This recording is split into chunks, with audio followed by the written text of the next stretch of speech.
Mes chers élèves, bonjour. Aujourd'hui, on va essayer de travailler sur un exercice modèle juin 2019 concernant le chapitre 5 des pôles RC. Donc, l'exercice proposé, c'est le suivant. On donne un circuit formé d'un générateur idéal de force électromotrice E égale à 10 volts, monté en série avec un condensateur de capacité C et d'une résistance R. Bien. Alors, la première question, c'est établir l'équation différentielle vérifiée par la charge Q de T. Donc, on va écrire d'après la loi d'activité on a, comme ils sont montrés en série, on a UC plus IR égale à E.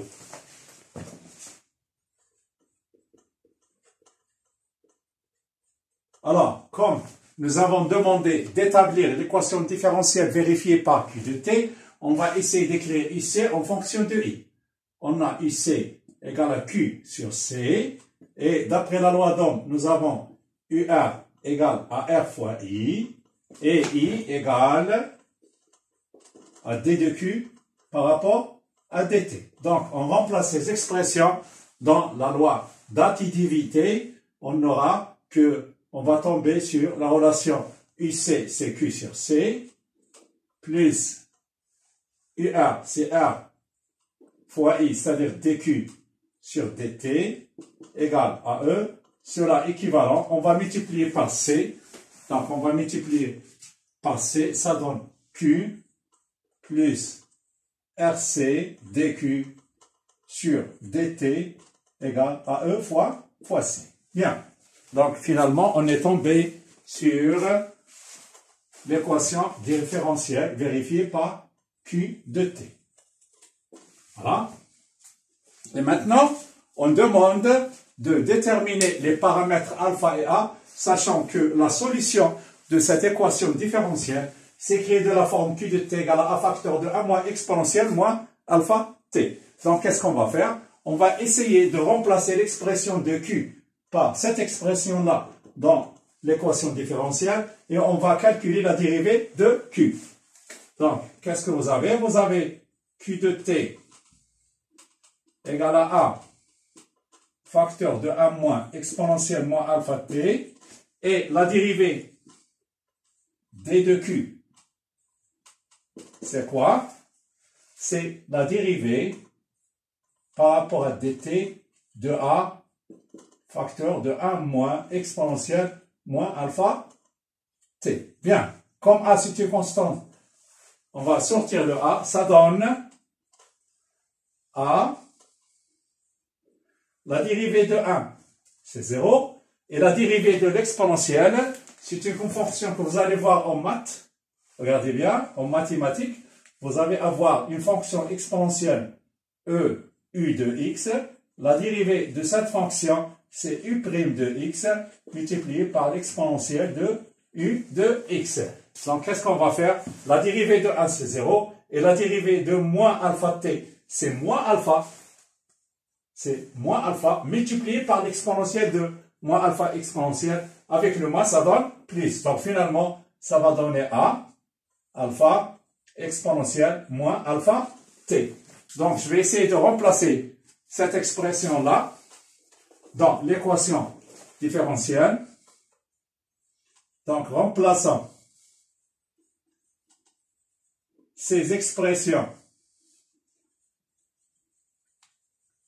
de Q dans l'équation différentielle. On va aboutir à quoi?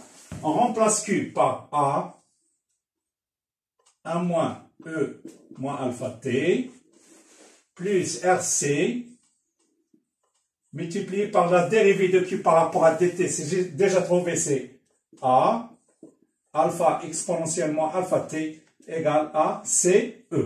Bien. Donc, je vais essayer de de simplifier cette écriture-là. Donc, ça va donner, je vais mettre en facteur A exponentielle moins alpha t. Ça va donner, regardez, ça va donner moins 1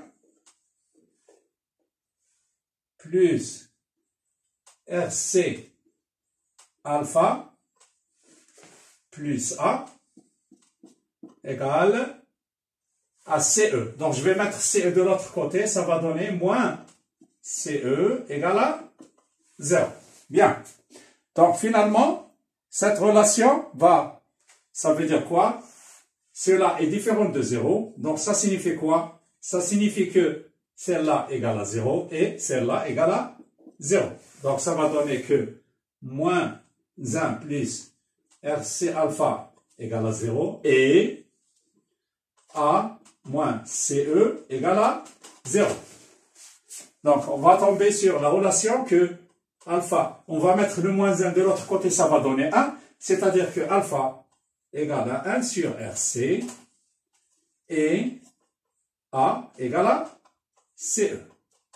Donc, finalement, je vais écrire que Q de T égale A, c'est CE, multiplié par 1 moins exponentielle de moins alpha T, c'est-à-dire moins T sur RC. Voilà, finalement, on est arrivé à donner l'expression de la solution de cette équation différentielle. Bien. Alors maintenant, on va essayer. Donc, s'il vous plaît.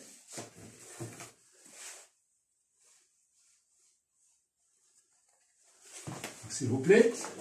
Maintenant, on va essayer d'utiliser la représentation graphique pour répondre à certaines questions. Bien.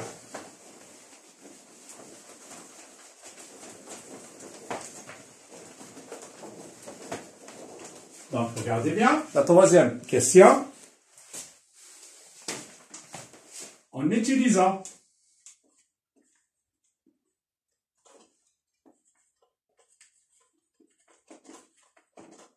pardonnez-moi. Donc, en utilisant le graphe, calculer les valeurs de Qmax, de taux, de C et de R. Bien. En utilisant le graphe, donc on va essayer de calculer Qmax,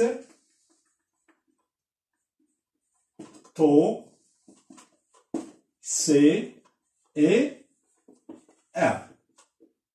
Voilà, ce sont des paramètres qu'on ne connaît pas leur valeur. Alors, regardez, la représentation graphique représentant la charge du condensateur, c'est la suivante. Donc, la valeur Qmax, on peut la voir sur le schéma, il correspond à la valeur qui désigne le régime permanent de la charge. Donc, le régime permanent correspond à une valeur notée 100. Donc, Qmax égale à 100, et vous avez ici dans le schéma, il est exprimé au micro-coulomb. Donc, graphiquement, qu'est-ce qu'on a? On a Qmax égale à 100 micro-coulomb, c'est-à-dire 100 multiplié par 10 moins 6 coulombs, ça va donner 10 moins 4 coulombs. Bien, ça concerne la première valeur. Bien.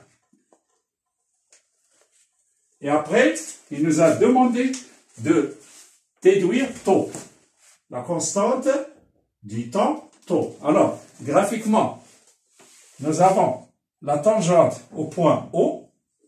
On cherche le point d'intersection avec l'asymptote du régime permanent et on va faire la projection sur l'axe des abscisses et on tombe sur une valeur qui correspond à 1 milliseconde. Il faut faire attention, il faut voir que T est exprimé en millisecondes. Vous avez toujours graphiquement taux égal à 1 milliseconde, qui est égal à 1 multiplié par 10 moins 3 secondes, c'est-à-dire que taux égale à 10 moins 3 secondes. Bien.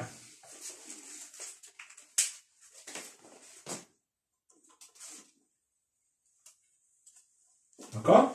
Après, il nous a demandé de déterminer la valeur de C. La valeur de C, regardez bien. Il faut constater d'après l'équation différentielle, Q égale à CE, donc Q max égale à C fois E. Donc, soit CE égale à Q max.